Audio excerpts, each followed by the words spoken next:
नमस्कार दोस्तों, आज हम बात करेंगे कोरोना की।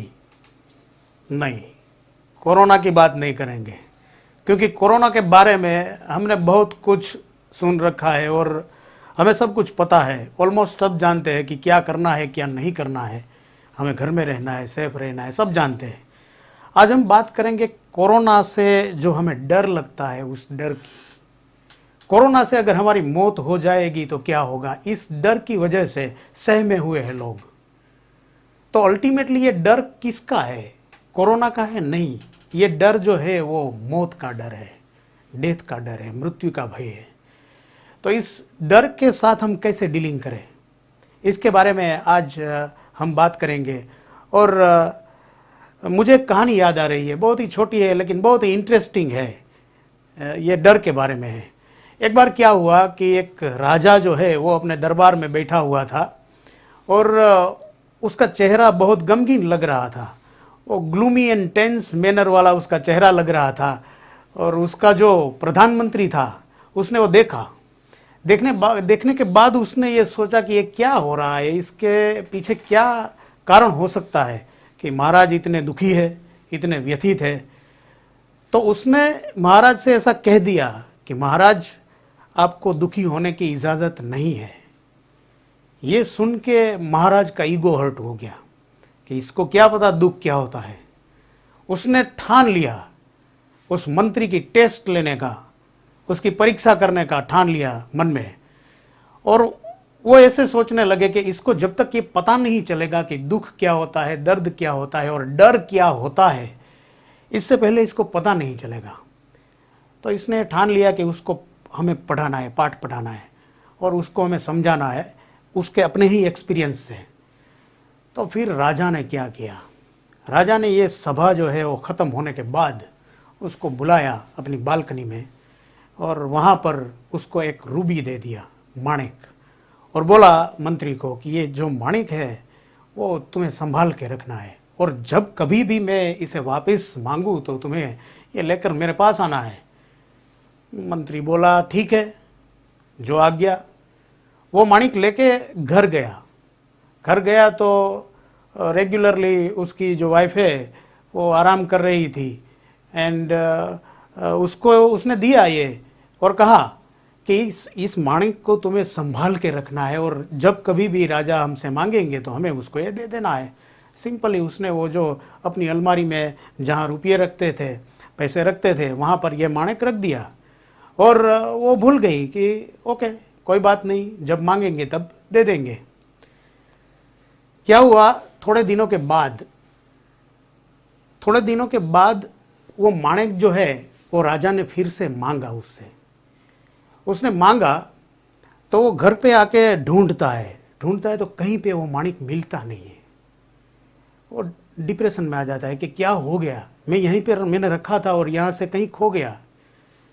हकीकत ये थी कि जब वो मंत्री घर गया था माणिक को रखने के लिए, रूबी को रखने के लिए सुरक्षित, उसके पीछे जासूस लगा दिए राजा ने और कहाँ रखा है वो माणिक, वो रूबी, वो जान लिया। और उसके बाद उसके ही जो स्टूवर्ड, मतलब उसके घर की जो व्यवस्थापन करता है, उसका जो आदमी होता है वो मंत्री का, उसके घर में जो घर की सब बातें संभालता है स्टूवर्ड, उसको उसने ब्राइब दे दी और कहा कि वो माणिक जो है वो तुम चुरा के मेरे पास लाओ। तो वो चुरा के ले लिया था माणिक और फिर से बालकनी में वो सामने जो नदी थी, वो नदी के सामने देखते हुए उस माणिक को उसने फेंक दिया था नदी में। अब कहाँ से मिलेगा, वो था ही नहीं, घर में नहीं था, चोरी हो गया था, नदी में फेंक दिया था। और उसने कहा राजा से कि मैंने बहुत कोशिश की लेकिन नहीं मिला। राजा ने कहा कि अगर तुमने माणिक 3 दिन में मुझे ढूंढ के नहीं दिया तो तीसरे दिन तुम्हारी मौत निश्चित है, और सिर्फ तुम्हारी नहीं है, तुम्हारे सभी रिश्तेदारों की। और ये जो मंत्री था उसका कोई बहुत रिश्तेदार उसके थे नहीं, वो और उसकी वाइफ वो दोनों ही थे। तो फिर उसने बोल दिया कि तुम्हारी डेथ निश्चित है, तुम्हारी मृत्यु निश्चित है अगर तुमने माणिक, ये रूबी जो है वो मुझे ढूंढ के नहीं दिया तो। 3 दिन के दौरान विथ हैवी हार्ट वो अपने घर गया चिंतित होके। उसने अपनी पत्नी से कहा कि राजा ने ऐसा कहा कि अगर वो रूबी हमने उसे नहीं दिया तो वो 3 दिन के बाद हमें फांसी पे लटका देंगे। उसकी वाइफ बोली कोई बात नहीं, जैसी आपकी सोच और जो आप सोचेंगे हम दोनों साथ में करेंगे। तो उस दौरान अगर कोई दूजा आदमी होता, कोई दूसरा आदमी होता, तो वो ये सोचता कि 3 दिन के बाद मुझे मर जाना है, 3 दिन के बाद मुझे मर जाना है, 3 दिन के बाद मुझे मर जाना है। ये सोच सोच के सुबह से शाम तक ये सोचता और रात को उसको हार्ट अटैक आ जाता और मर जाता। लेकिन इस मंत्री ने क्या किया? इस मंत्री ने यह सोचा कि 3 दिन के बाद हमें मर ही जाना है, डेफिनेटली हमारे पास रूबी तो है नहीं, तो हमें मर जाना है। तो ऐसा क्यों ना करें कि ये 3 दिन जो है वो हम पूरे आनंद से जी लें, लेट्स मेक मोस्ट ऑफ। ऐसा उसने सोच लिया कि जो भी अच्छा हो सकता है वो इस 3 दिनों में हम करेंगे। और रिविलरीज स्टार्ट हो गई, संगीतकार, गीतकार, गायक और सभी प्रकार के जो आर्टिस्ट है वो उसने बुला लिए और उसका जितना भी धन था, संपत्ति थी, वो स्पेंड करने लगा। रात और दिन उसके घर से हंसने की आवाज़ आ रही है, गीतों की आवाज़ आ रही है। और जो भी उसके घर जाता, कुछ भेंट लेकर जाता, तो उसको गोल्ड कॉइन मिलता उसके बदले में। ये बात फैल गई और एक फूल बेचने वाली जो स्त्री थी उसको ये पता चला और वो भी गई। उसने भी सोचा कि मैं भी कुछ भेंट देती हूँ, तो उसने गार्लैंड, वो फूल का जो हार होता है, वो बना के मंत्री को ये भेंट किया। तो मंत्री को भेंट किया तो मंत्री ने उसको एक सोने का सिक्का दिया। वो बहुत खुश हो गई। वो सोने का सिक्का लेके अपनी सहेली थी, वो भी खूब गरीब थी, बहुत गरीब थी, और वो जो सहेली थी वो फिशरमैन की वाइफ थी।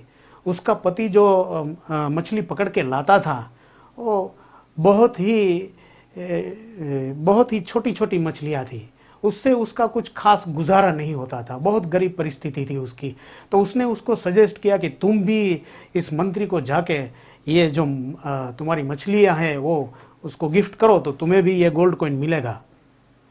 उसने कहा क्या ऐसी मछलियाँ लेके मैं जाऊंगी और उसका इंसल्ट ही होगा ये, तो उसने सोचना छोड़ दिया। लेकिन हुआ क्या, दूसरे दिन उसका पति जो है वो बहुत बड़ी रोहू मछली जो है वो पकड़ के लाया। तो ये रोहू टाइप की जो मछली होती है वो बहुत ही डिलीशियस होती है। तो वो पकड़ के लाया।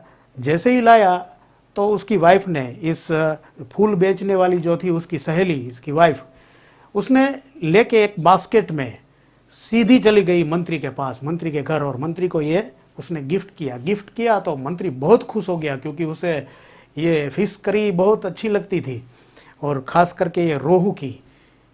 तो उसने 1 गोल्ड कॉइन की बजाय 2 गोल्ड कॉइन दिए उसको। 2 गोल्ड कॉइन लेके वो जो स्त्री थी वो बहुत खुश होगी, वो वहाँ से निकल गई।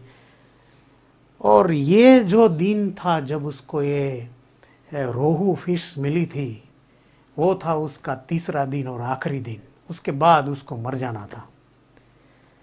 लेकिन वो इतने खुश थे और उसने सोचा, दोनों ने, पति पत्नी ने, कि क्यों ना ऐसा किया जाए कि मरने से पहले डिलीशियस फिश करी खाई जाए।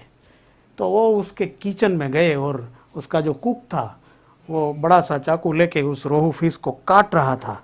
जैसे काट रहा था उसमें से एक रूबी बाहर निकला। जी हाँ दोस्तों, ये वही रूबी था जो राजा ने फेंक दिया था नदी में। तो उसको राजा ने नदी में फेंक दिया था। राजा ने नदी में फेंक दिया था इसलिए कि इसको कभी ना मिल पाए और मैं इसको पाठ पढ़ा पाऊँ। तो उसने क्या किया, मंत्री ने उसको साफ करके फिर वो लेके गए राजा के पास और उसको दिया कि ये जो आप मांग रहे थे ये रूबी ये रहा। राजा भी एस्टोनिस्ड, उसको बहुत ही आश्चर्य हुआ कि ये क्या हुआ, मैंने तो ये फेंक दिया था। लेकिन वो मंत्री था, उसने सब बात बताई कि कैसे कैसे ये रोहू मछली जो है उसके पास आई और फिर उसमें से ये निकला। ये सारी बात बता दी और कैसे उसने अपनी जो संपत्ति है, उसने जो अपना पैसा है वो स्पेंड करने का सोचा और खुश रहने का सोचा 3 दिनों तक। फिर कहीं जाके राजा को ये समझ में आया कि ज़िंदगी कैसे जी जाती है। उसने सिर्फ उसका आदर सत्कार किया ऐसा ही नहीं, सबको उसके बारे में बताया कि ज़िंदगी के बारे में ऐसे सोचा जाता है। तो ये जो स्टोरी है इसका मोरल क्या है कि हमें कब तक जीना है हमें पता नहीं है। हमारी मौत कोरोना की वजह से हो या किसी और वजह से हो या हमारी उम्र की वजह से हो, मौत होने वाली है, ये डेफिनिट है। तो फिर मौत का डर कैसा? डर हम सबको लगता है, लेकिन डर को निकालने की बजाय डर को समझना जरूरी है। तो एक बार हमने ये समझ लिया कि ये तो होना ही है, मरना तो है ही हमें, तो जब तक हमें जीना है तो आनंद से क्यों ना जिए, उत्साह से क्यों ना जिए, जिंदगी अपने पूरे जोश से क्यों ना जिए। तो ये जो है ये मोरल ऑफ द स्टोरी है, इसलिए मैं आपको बताना चाहता था। वैसे मैं ये वीडियो जो है वो कोरोना के बारे में बनाना नहीं चाहता था कभी, और कोरोना के बारे में हम सब बहुत कुछ जानते हैं, लेकिन बताना ये चाहता था कि कोरोना के लिए हमारे दिमाग में जो डर घुस गया है, कोरोना की वजह से जो डर घुस गया है, उस डर को हमें समझने की ज़रूरत है। हमें मरना तो है ही कभी ना कभी, तो किसी भी तरह से हम मर सकते हैं। तो मैं कहना ये चाहता हूँ दोस्तों कि जब तक हम जिए सावधान रहे और सतर्क रहे, और जिस तरह की हम प्रिकॉशंस ले रहे हैं वो लेते रहे, लेकिन खुश रहे, समझे अपने आप को और समझे डर को कि एक बार तो हमें मरना ही है। तो मौत से भाई कैसा डर और कैसा खौफ। तो अपनी ज़िंदगी बहुत ही आराम से, खुशी से, उत्साह से, उल्लास से जिए। नमस्कार, जय हिंद।